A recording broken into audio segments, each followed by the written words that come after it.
Hey, you guys, welcome back to another episode of the Canning Nana. So, here are my sourdough jars that I fed this morning. You guys saw them in the video this morning. And I got home probably around noon or so, and they were all the way to the top. This one, I wish I had it on video, you guys.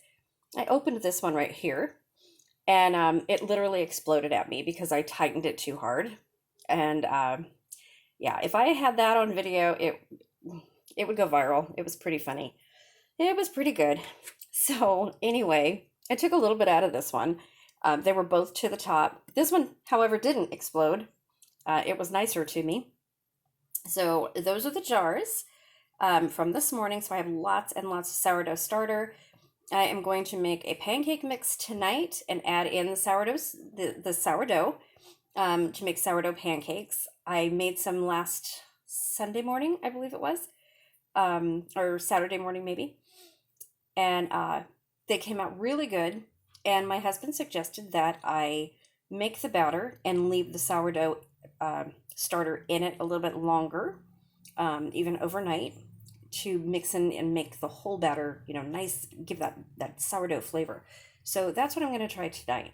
And then we'll make those in the morning. So I also wanted to show you success on my starter. So these are perfect. They came perfect.